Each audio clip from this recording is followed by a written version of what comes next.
Selamat siang Ibu, selamat siang teman-teman. Terima kasih atas waktu dan kesempatan yang telah diberikan kepada kelompok kami. Di sini kelompok kami akan membawakan materi tentang sistem saraf vertebrata.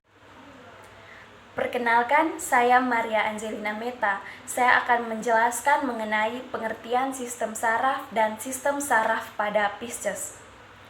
Sistem saraf merupakan sistem yang khas bagi hewan, karena sistem saraf tidak dimiliki oleh tumbuhan. Sistem saraf tersusun oleh berjuta-juta sel atau neuron yang mempunyai bentuk bervariasi. Dalam kegiatannya, sistem bekerja dengan menghubungkan seperti mata rantai atau berurutan antara reseptor dan efektor. Reseptor merupakan satu atau sekelompok sel saraf atau sel lainnya yang berfungsi untuk mengenali rangsangan tertentu yang berasal dari luar atau dari dalam tubuh.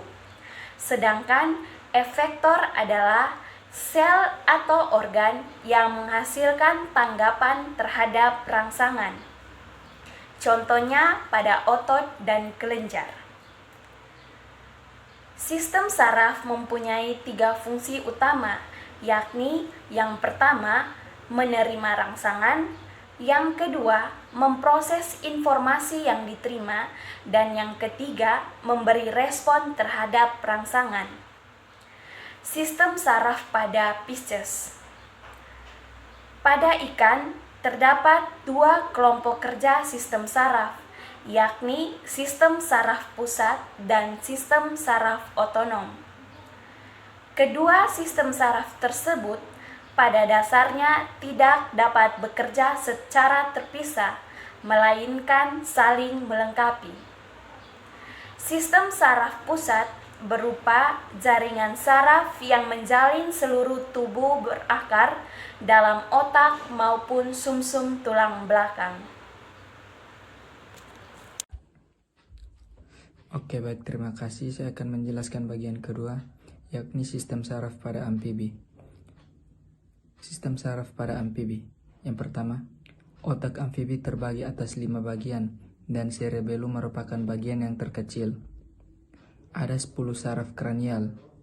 3 saraf pertama membentuk plexus brachial, saraf ke-7, ke-8, dan ke-9 membentuk plexus ischiadicus. Sistem saraf pusat meliputi otak atau encephalon dan sumsum tulang belakang atau medulla spinalis. Berikut ada juga gambar dari sistem saraf pada amfibi. Baik, yang berikut, sistem saraf pada amfibi dibedakan menjadi sistem saraf pusat dan sistem saraf tepi. Sistem saraf pusat meliputi otak atau encephalon dan sumsum tulang belakang atau medulla spinalis. Pada amfibi, otak dan sumsum tulang belakang dilindungi oleh tengkorak dan ruas-ruas tulang belakang juga dibungkus oleh 2 lapisan selaput, yaitu durameter yang berbatasan dengan tulang pipiameter yang batasan dengan jaringan saraf. Sistem saraf amfibi terdiri dari otak. Pada amfibi, otak tengah sebagai pusat penglihatan perkembangan lebih baik sehingga amfibi memiliki penglihatan yang lebih baik. Terima kasih. Baik, terima kasih. Yang ketiga, sistem saraf pada reptil. Berikut merupakan gambar dari sistem saraf pada reptil. Oke, baik. Reptil mempunyai susunan saraf yang serupa dengan susunan saraf pada burung. Kekhususannya hanyalah terdapat tonjolan otak besar yang berkembang dengan baik sehingga pusat saraf pembau jelas kelihatan. Otak besar ini meluas ke atas sehingga menutupi otak tengah. Sistem saraf pada reptil terdiri dari sistem saraf pusat dan sistem saraf tepi.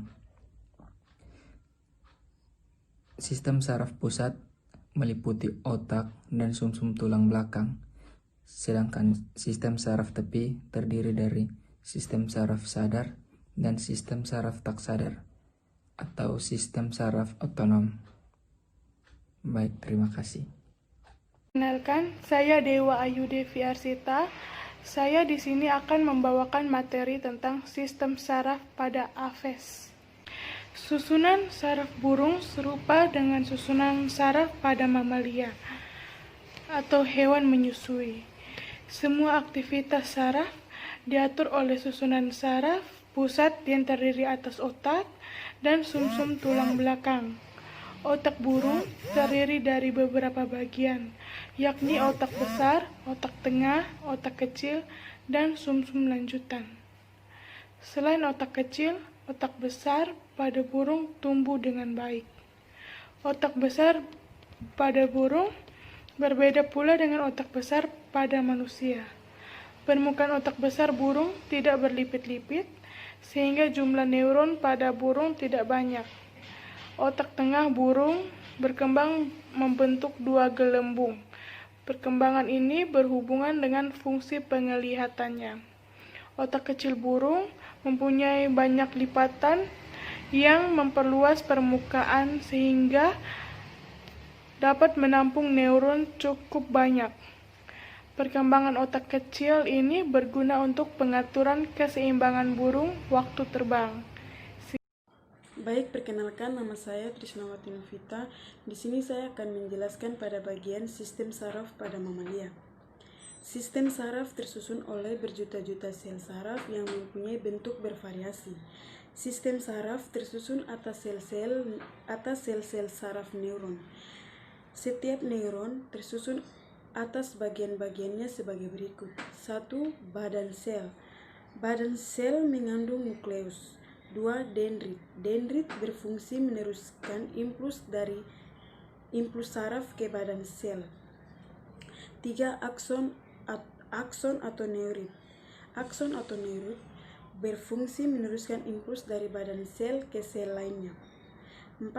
Sel neuron. Sel neuron mempunyai selubung myelin sebagai pelindung atau isolator bagian yang tidak terselubung, disebut nodus Ranvier. Selubung tersebut tersusun oleh sel-sel pipi yang disebut sel sekuat.